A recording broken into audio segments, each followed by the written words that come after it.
Hello and welcome to the Art of Selling Online Courses. We're here to share winning strategies and secret hacks from top performers in the online course industry. My name is John Ainsworth and today's guest is Monica Badiu. Now, Monica is our in-house copywriter and she works doing copywriting for all of our seven-figure clients and is also our copywriting coach for our group coaching program. She's helping our clients with their email promotions, their sales pages, that kind of thing. Now, before we start learning from Monica, I want to mention our sponsor. So today's sponsor is my company, Data Driven Marketing. And what we do is we help online course creators just like you to make more money from their existing courses, their existing traffic through implementing sales funnels. And so we help you convert more visitors to leads, more leads to sales, and those sales into higher revenue sales. We do that through email marketing, tripwire funnels, webinars, all kinds of clever stuff like that. If you want to know how much more you could be making from your courses, go to datadrivenmarketing.co/calculator, fill in the form there, and we're going to figure out for you how much more you could be making. So Monica, welcome to the show. Nice to be here again, and hello to everyone. So what we're going to talk about today is high converting sales pages. So why should everybody care about high converting sales pages? What's the benefit they get from it? You need them to make sales. No, really, when you implement some of these elements that we're going to talk about in this episode, it's going to be so much easier to monetize the traffic you already have without more hassle, without investing more, without like overwhelm and guesswork, because these things have been proven by other people, not just by us, that they work. And it's going to be fun implementing them. You're going to see results pretty fast. Yeah, it's one of the things that's like reasonably straightforward. If people have got an email list of a certain size or a certain amount of traffic coming to their sales pages, if a smaller percentage of them buy, they make less sales. So you can have exactly that. But if you improve the sales page and you answer all the right questions and you have all the right bits of information in there and a compelling headline and everything that we're going to go through, then a higher percentage of them convert, you get more sales. It's like, it's not rocket science, but it's pretty big deal. And a lot of people don't seem to pay a lot of attention to it. Any thoughts as to why is it that people don't know what to do or they don't think it's important? What do you reckon? It's a combination. I don't really know what to do with it. I don't really know what works. Other people just use like the wrong kind of language, or they just make it too promotional, which leads into the next thing. A lot of people avoid having sales pages because they think it's too salesy. So then they just don't do it at all. Other people don't know the difference between having a sales page as opposed to having a product page or other landing pages in general. So when they actually do the change and implement and make a proper sales page, they start to see results pretty fast. We have one person in our group coaching program. I hope I remember the numbers correctly. We had a hot seat with her, I think 2 weeks ago, and she implemented some of the things that we discussed about her product page. She turned it into a sales page. And I think she said that the average order value for people who saw those pages and bought something doubled. I think it was $1.40 and it went to more than $2 and something like that.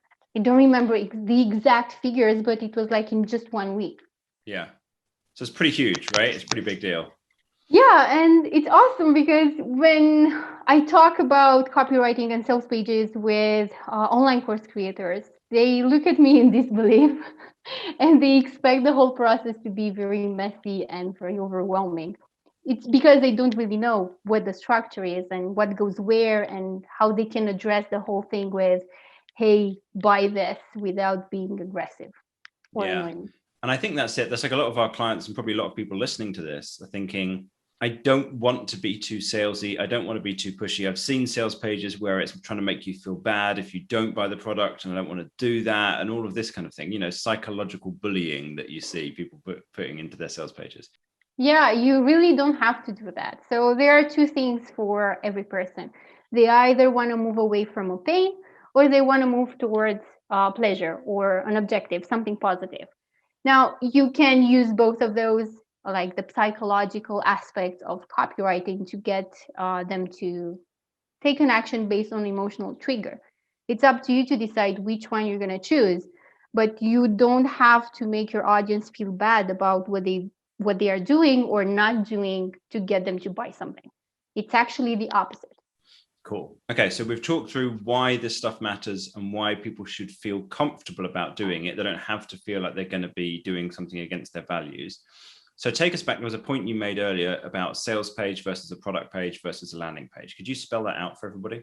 Yeah. So the whole purpose of a sales page is to make a sale, right? That's what you want to do on that page. You don't want them to do anything else. You don't want them to be distracted by anything else.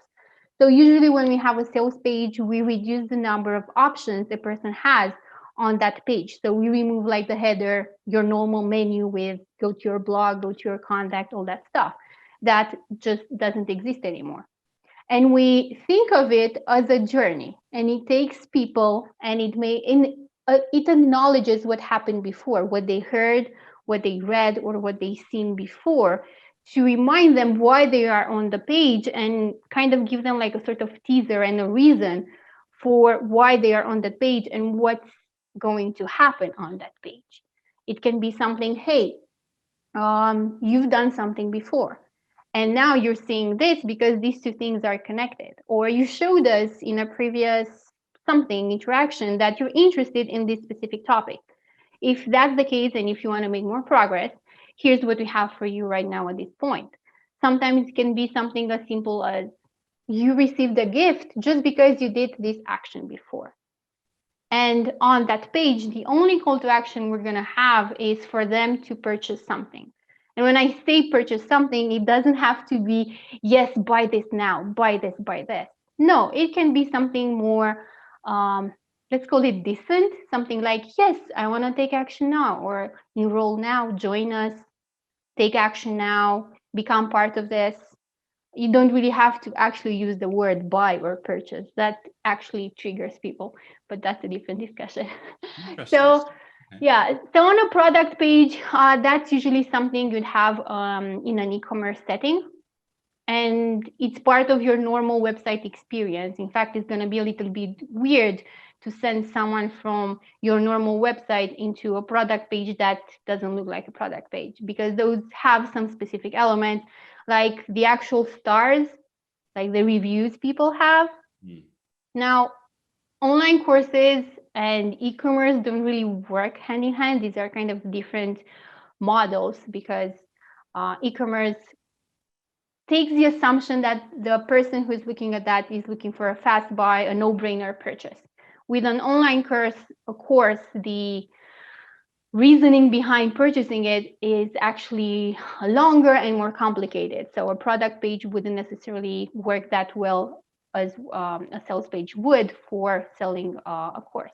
And then any other landing page, obviously, any other landing page can be a teaser, can be a video, can be a lead magnet page. Every specific landing page would have a different objective. So that's why sales pages are very specific to one action, purchase this, and they invite the person who is going on it, who is looking at it, on a journey towards figuring out how your course is going to help them. That's all that is, and that's how you basically frame it, if you want, for yourself, if you're resisting the whole idea of, I don't want to write a sales page because it's too aggressive. Got it. Okay. So a product page is more like an e-commerce type page. So it's going to have, it's going to be part of the regular website. It's going to have certain elements that you just wouldn't have in this kind of sales page for online courses. There's all kinds of other landing pages. And then the sales pages that we're talking about, this is specifically getting someone to make the purchase, to buy the course, figure out if it's right for them. So what are the elements then? Someone's decided, yep, I'm comfortable with this. I know I should do a sales page. I want to do that. I understand what the idea is. What elements should every high converting sales page have? Okay, so we have a formula that we use that is based on 21 steps. The minimum you guys can use is something called the 15-step formula. Me and Josip, we just developed that based on other formulas to make it easy for people who join our group coaching program to actually implement things. And we break it down into a minimum of steps that need to happen, or elements. Now, the first thing that a person sees when I go on your sales page is what happens in your hero section, which is basically above the fold, which means that I don't have to scroll to see more. I'm just looking at the first screen and I get all the important information. And just by looking at that, I decide if I'm gonna wanna buy now or just continue scrolling or just go away from that. And in that hero section, we have a couple of elements. We have something called the call out to your audience, which is something that I've mentioned before. It's a piece of text right to the top of your page, which kind of tells them where they are and what they're seeing. People sometimes use attention grabbing words like attention, warning, do not close this page or it goes away. Or it's just something of the context, like why they are seeing this page. And it's something like attention, mothers to be. This is for you because you have requested our lead magnet, something like that. Or you're seeing this because we're sending your stuff in your inbox and it takes a little while to get it. So instead of waiting anxiously in your inbox, you can look at something that might help you with your action going forward. The next little bit is the headline. And now there are many, many different Anybody things. who's just listening to this and can't see it, Monica just lit up. Her whole face got excited because she so loves headlines. And I'm with you, girl. It's like, I love headlines. I think they're the most fun part of sales pages. Yeah, Josip is like, Monica, let's do 25, 50, or 100 headlines. You go ahead, have fun with it. Yeah, so there are many different formulas for writing headlines. I can't tell you which one is going to be like the most successful for you. You need to test and see exactly what needs to happen. Usually I have two variants. I either go with a promotional aspect of it, like get this course for 50% off, but that works only in specific situations. Or the other thing I'm doing is I'm listing a pain point or a desire that my target audience has. So let's say my customer avatar has a desire to lose weight in 30 days. Then the headline is going to be, hey mother to be, or hey new mom, if you want to lose 30 kilos in the next 30 days, this is the course for you, or try this. Or 1,000 moms have lost 30 kilos in 30 days with this course. So that kind of grabs the attention. It gives them social proof. It helps them identify with who they are and their desire. Again, many different formulas for headlines. If you like the whole idea of copywriting and testing it, just have some fun. Try to write 25 headlines and then decide on your best ones. Yeah, I learned that originally, I think, from Perry Marshall. A lot of people try to write a good headline. They're like, okay, I'm going to write a really good one. And I found this to be way easier. You just write 50 and you just let go. None of them have to be any good. You just start writing. You get your swipe file, you get your headline templates. You can Google and find stuff for that. We've got tons that we use. And you just start going. And somewhere in there, you'll find a good idea. You'll find, I think that might work. And then you can go down that rabbit hole and write another 10 that are kind of like that. And eventually you get to something. I don't know if that's the same way you do it, but like that's, for me, I found that so much easier than sitting down and thinking and going, how can I craft the perfect one straight away? Well, I usually go through the customer avatar or customer language document and I make a list of all the words that repeat very often in relation to their pain points or to the benefits that they want. And then with that in mind, I try to apply them to the formulas that we have.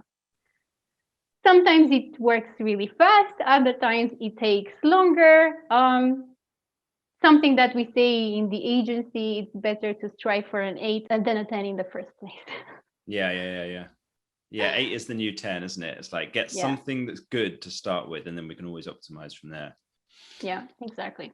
So we've got the headline, we've got the call out to our audience.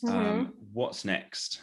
We usually have some kind of subheadline, which offers like a quick explanation of the big promise that we made them, right? So that can be, again, something that your audience has told you, especially if you have language from people who are non-customers and people who are customers, because the customers tell you the exact transformations they had, and that's perfect to use in your sub-headline. Then we have the call to action, which is a button. And then on that button, we usually don't use buy this, get this now, purchase this. It's more like a subtle way. Yes, I want to join. Yes, I need this now. Yes. Basically, you are inviting your audience to say yes themselves rather than you trying to force them to say yes in your terms. You're just allowing them to say yes. And what I found fascinating with that button is it's the one thing on the page that it should be almost in their words, not in your words. It's like it's not you talking to them anymore. It's their button to click on. Yeah.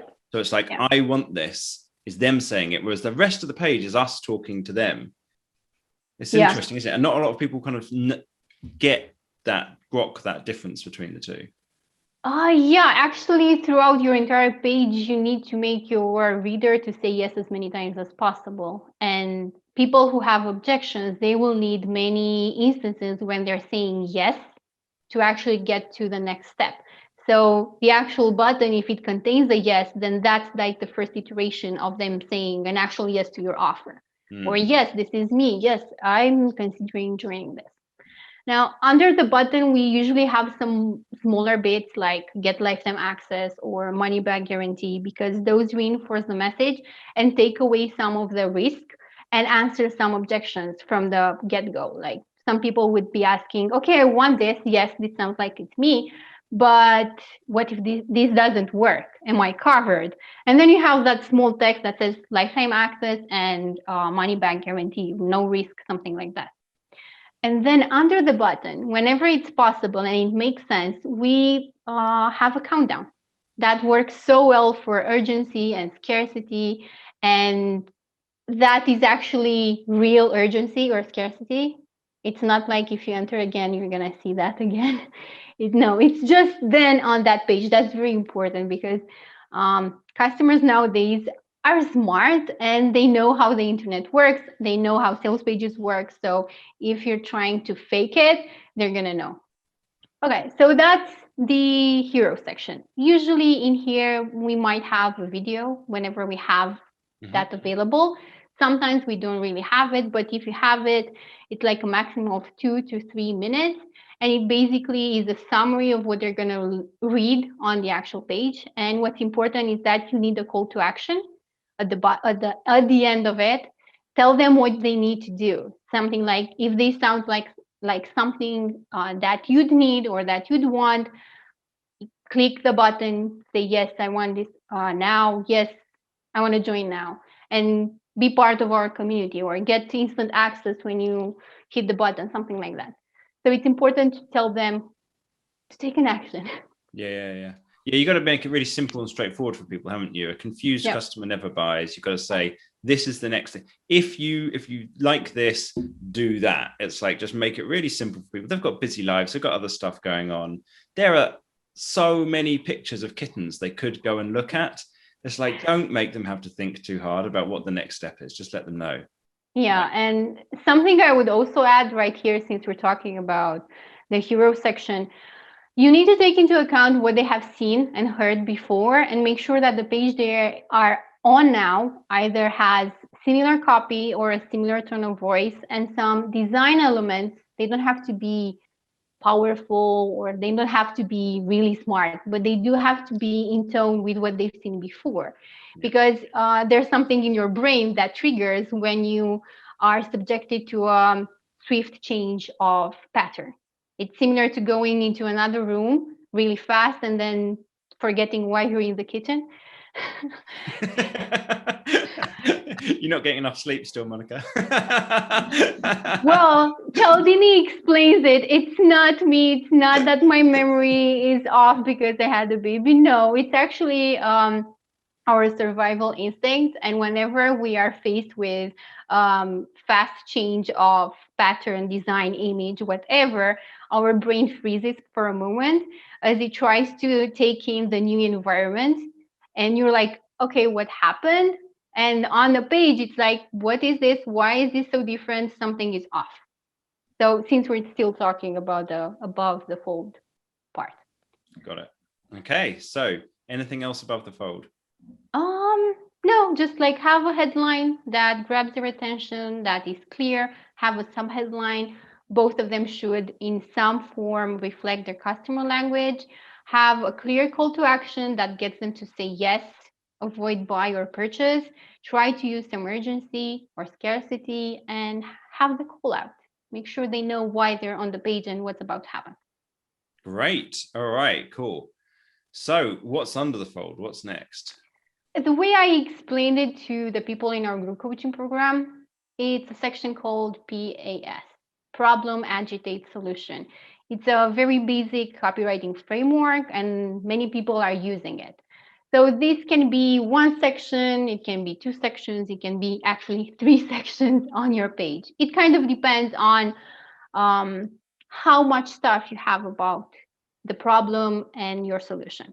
Yep. So something that I've seen many people do, and what we're doing is first we try to explain the problem, describe it in a way that they're trying to see, yes, this is kind of like me. And if you've ever bought something online like really fast, the person that got you to buy it probably made you say, how the hell does he know what's in my head? And that's the purpose of the problem. Now, the purpose of the agitate is to make the problem feel even more intense. This doesn't mean that you're pushing them to buy. This just means that you're making them aware of the different downsides of not taking action right now. And you can even describe that problem and to agitate it with like social proof. And something like if you're a photographer, you can say something, studies have shown that 6 out of 10 photographers have this problem, and it results in missing opportunities with new clients. It results in bad health because they don't get enough sleep at night and all that stuff. You don't have to invent this. If you have a survey, you can actually use your survey and use it to add more social proof and to agitate the problem. And you can use customer language in here, and you can tell them students that came to us 1 year ago or when we started, they told us that the main problem they have with not doing this specific thing is that it's costing them this, and that they would like to be able to find a solution that allows them to stop losing nights over worrying about blah, blah, blah. And then you introduce a solution, which is basically your course or your framework. And that section could actually begin with introducing the solution to your sleepless nights. This course, blah, blah, blah, blah, blah. So that's an example of how to use problem, agitate, solution. Now, for the solution in itself, you can do plenty there. If you can either have like a video, or you can either have like a big benefit, a big promise that asks people, would this be something you want? And then you ask them to continue reading, or you give them some copy that makes them say yes in their head. And it's like, yeah, this sounds like this is for me. Let's see what else is there. What can I get more for this? Nice. This takes us to the next section, which is something that can be speed to results and or Futurecast. It's and or because some people don't really have the information about how fast a person can get results. And this answers to a normal objection. Someone who's seeing your course for the first time is going to ask something like, okay, this sounds amazing. How fast am I going to see results? Or how are other people getting results with this? And you answer that with either, again, surveys from your audience or with actual case studies or testimonials from your clients. Now, that's where the or comes, because not everyone has good testimonials that they can use, where your people actually said, well, without even going through the entire course, I was able to achieve this benefit or this transformation. And that way you just let them sell basically for you. You don't have to come up with any unproven pitch, let's call it that. Yeah. Now, if you don't have speed to results and you're not comfortable with that, you can go straight to Futurecast.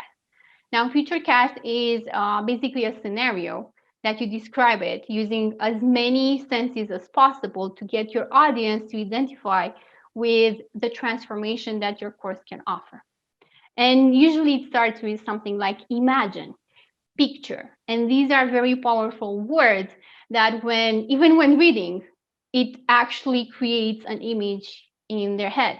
Now, for that image to be clear, you need to be very specific in your copy.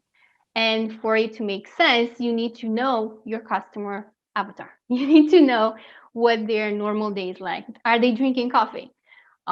Do they have a problem with specific pains in their body? I know, are they struggling with imposter syndrome in a specific situation of their life? Maybe they are copywriters. And most copywriters struggle with imposter syndrome. So I would do imagine what it would be like to start writing an awesome email sequence without hearing that voice in the back of your head saying, you suck at this. There are other people better than you. Imagine what it would be like to sit at your desk, opening your laptop with a smile on your face. I know, sipping on coffee and just typing really confidently because you no longer feel that you have an inner enemy that keeps you from getting the best results or whatever, something like that. Other people can use a visual representation of, I know, if you're, for instance, selling art classes. Imagine what it would be like to lay back in your art space, in your workspace, smelling all the different oils that you've used to create an amazing piece of art that blah, blah, blah, blah, blah, blah, all that stuff. Yeah. I think of this process as such a beautiful thing that you can do for somebody, because you're saying to them, I understand your problem. I understand what it's like being you. There's not many people get why this is difficult, but I get it. And then you're helping them to think that through and what problems that's going to cause them in the future with the agitate section. And then as you get into the solution, you're saying, we can help you with that. As long as you've got something that can actually help them with that, you're helping them to understand how could that change their life. It's got to be completely true, but if you have something that is going to change that and has helped other people in the past, if they don't understand how that's going to be for them, if they can't see what their life's going to be like afterwards, they won't get it. But if they do get it, they're going to get this experience of being in their workspace and smelling all those oils and what have you. And you're helping them to be able to see this is a future for you that is better than what you're currently on track for. And we can help you to get to it. We can help you to make your life better. We can help you to achieve the things you want to achieve. It's just such a wonderful thing to be able to do for somebody, to help them to see that.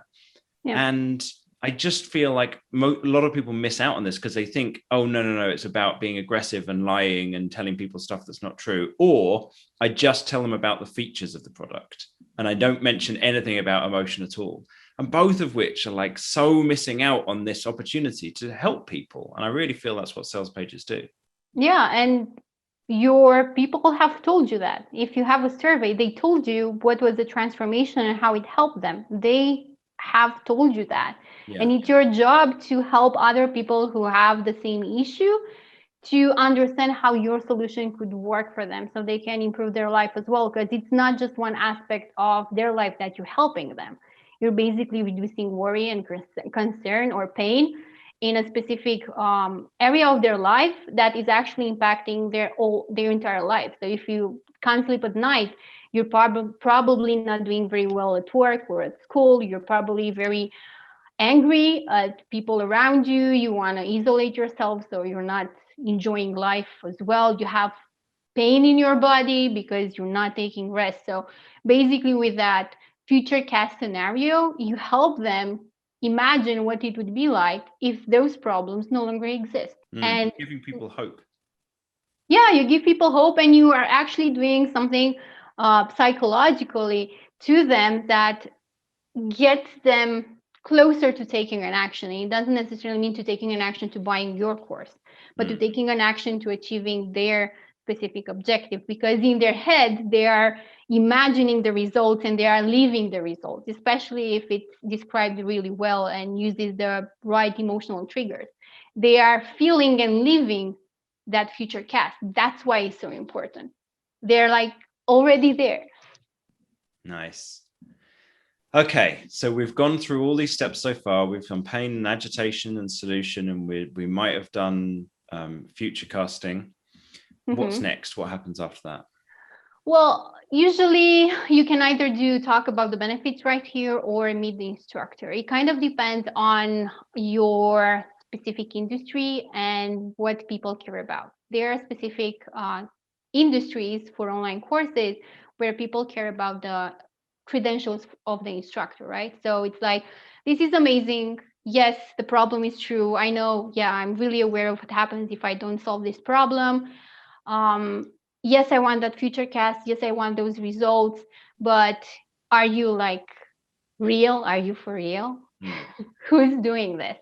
And that's a massive opportunity for you to use social proof to to make a difference with yourself, with your personal brand in this entire industry. That's where you say, hey, my name is Monica. I teach this specific audience how to fix this specific problem using this specific solution. I have 3 bestsellers in this specific industry, and I have helped over 10,000 people achieve this benefit or this transformation before. I have worked with companies, or companies like these have purchased my course to train their employees. I got this award, or this celebrity said this thing about working with me, or I've been featured on this podcast. You can actually use like icons, a line of icons right under your Meet the Instructor section, that feature where you've been featured as well, like in media, podcasts, press, TV shows. You can even have pictures of you and Oprah on her show. It doesn't matter that Oprah didn't try your course. You've been there, so you can actually benefit from Oprah's reputation to get more credibility. Okay, now let's talk about the benefits. All right, cool. So benefits are a massive, massive part of your sales page. Usually you'd have like some bullet points. That's like the minimum, 3 bullet points, let's say, that explain how specific elements of your framework or of your course help people achieve specific benefits so that they can achieve a transformation. It's like a formula. Use this, or this lesson, this concept is going to help you achieve these benefits so you can sleep more at night or whatever. Now, you can use benefits throughout your entire page. It doesn't have to be just one section. But if if this is overwhelming and feels confusing or whatever, you just don't want to do it, just make sure that you have at least one section that talks about the benefits.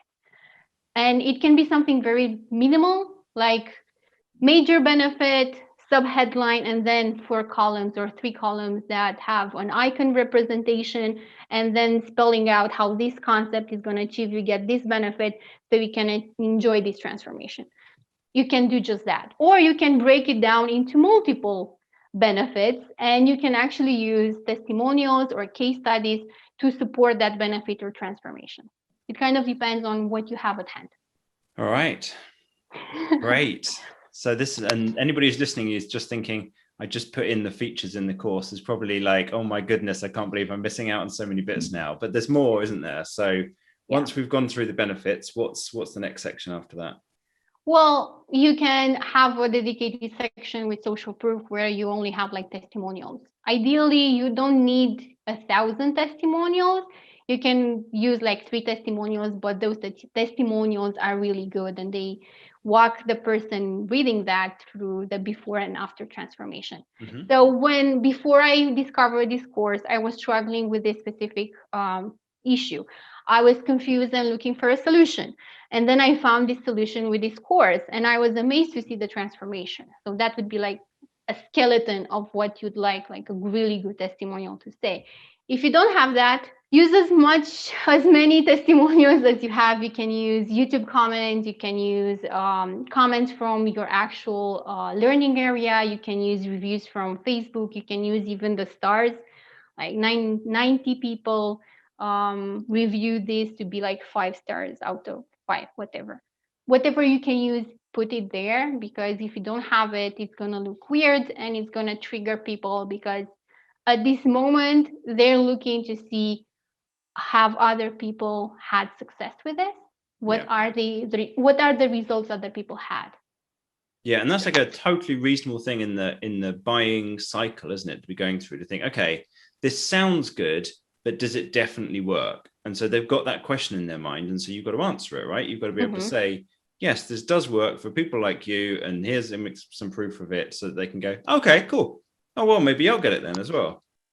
Yeah, exactly. You can do plenty of social proof in here, but let's just use the testimonials as an example on how you can actually improve your sales page. Now, the next thing is presenting the offer in detail. And when I say that, I don't mean if you have 100 lessons, list them there. You get 100 lessons. Here's what you're going to learn in every one. You can go with telling them exactly what they're getting for this price. So it could be, we have 18 modules. And in these 18 modules, we present our framework, which teaches these 3 strong tactics to help you fix this issue or get this benefit. And then you can break them down if you want by benefit or by transformation. Other people are using, and I'm using that as well. I have a summary of what of the each 18 modules aims to achieve. But it's not a feature. It's not like in this module you're gonna get 10 video lessons recorded in HQ quality. No, it's in this module. If you're struggling with this pain point, you're gonna see this transformation because we're teaching this specific part of our framework. So again, it's more about the benefits and transformations rather than the features. All right. Which takes us to the bonuses, which are awesome. Always have bonuses. So bonuses are things that are really valuable and that people won't be able to get them individually on your website. It can be worksheets, it can be templates, it could be, I know, audio files, whatever extra things that they will only get if they buy this course. Make it as valuable as possible and put that, like, this bonus is worth, I know, $1,000. It's going to be amazing if your course is like $199. They're going to be like, so I'm spending $199, but I'm also getting a bonus that's worth $1,000. That's amazing. Okay, now we have the guarantee. Guarantees are the best way to reduce friction, confusion, and basically remove any objections. If you don't have a guarantee, make one. It could be one day, it could be 3 days, 5 days, 7 days, 30. It doesn't really matter. When you're offering a guarantee, you're giving your person peace of mind because they know that they can try that without a risk. If it turns out that it's not for them, it's not for them, and that's fine. You don't really have to be for everyone, and it's really impossible to help everyone with what you do. So that's why it's important to give them that peace of mind so they can buy it feeling safe, feeling protected, knowing that they're not going to be taken advantage for. Yeah, so it's really for those people who are kind of on the fence, isn't it? Who are like, I like the sound of this, but I don't know for definite. What if maybe this is wrong or that's wrong or what have you, that maybe isn't covered in your sales page, whatever. They see there's a guarantee. They're like, oh, okay, cool. I can buy it. I can try it. And then if it's not right, I can send it back. No big deal. Exactly. It's still a bit of hassle for them, but it's not the risk of their money anymore. Like I'm a huge fan of trying to make the guarantee as kick-ass as possible. This is something I learned about from Perry Marshall in terms of he does a lot of stuff around his unique selling proposition being based around the guarantee being amazing. And so we've done that with our program. I think a really good guarantee should make you feel a little bit sick. Like, oh God, what? I don't want to, what? So like with our program, with our instant course sales program, it's an 8-week program, including a lot of our time spent helping people. And at the end of the 8 weeks, if people aren't happy, they can get all their money back. And it's like, it kind of does make me feel a little bit like, oh, that's a bit too much, isn't it? But I think from the person who's going through it, it's like, well, that's amazing. I have no risk here. I can go through it. I can try it all out. I can do everything in there. And I don't even I have a whole 8 weeks to be able to make that decision if it was right for me. And nobody needs to actually take that, but it's like, it gives them that peace of mind you're talking about. Yeah, exactly. And also if you've done your research and you know your customer avatar inside out and you know how you can help a specific type of person, then you're not really going to see that many refunds because you've done your positioning right. You know the language, you know exactly how you can help a specific type of person. Now, obviously, you can't be perfect. Some people will wiggle in, but that's totally normal. It's part of life. It's part of running an online business. Okay. Are there any more elements, or is that everything? I have two more, and I'm going to be really fast because we've been over our time. So the last two things are close with a reminder, which basically summarize what you're getting, because they've been through a lot of things and you need to remind them at every step you can what they're getting. So what they're getting, where they're getting 18 modules that are going to help with achieving this benefit. You're getting this bonus, which is worth this much. You're also getting this bonus, and you're also getting money back guarantee and some other things that you might have. And then you, again, do the call to action, get the button, get the countdown if there's any countdown available. And then you end the page with frequently asked questions. And now that is a major, major section, because if people are distracted, they surely didn't read every word on your page. But if they got to the summary, like what's included in this offer, and they still haven't taken action, it means that you haven't really answered all their objections. And that's the purpose of the frequently asked questions. You list all the objections they might have. You give them all the details, like how am I going to get access to this? Is this lifetime access? Do I have to download anything? Am I going to get this in the mail? You basically answer all potential questions people have about your product. And you don't really have to invent anything, because your customers and non-customers have already asked those questions. Look at your surveys, look at your customer support, look at even the refund requests, and see what were the questions or reasons people had to not take action. And that's basically it. All right, that's all. If you're listening to this and you're thinking, okay, that sounds, I get it overall, there's a lot of different steps to go through, but it sounds a little bit tough or tricky, it's what we're here to help with. We've got our instant course sales program. If you've got courses and website traffic and an email list, then feel free to hit us up about getting in touch. Monica's helping people out all the time with their sales pages and their emails and everything with the copy. So it's what we're here for. We are here to help if you need it. Yeah. So thanks so much, Monica. Really appreciate your time on this. And I think everybody would have found that super useful. So if you did find the interview useful, then please give us a review wherever you listened. And come join us in the Advanced Course Creators Facebook group. You can find us on Facebook, just search in the Advanced Course Creators group.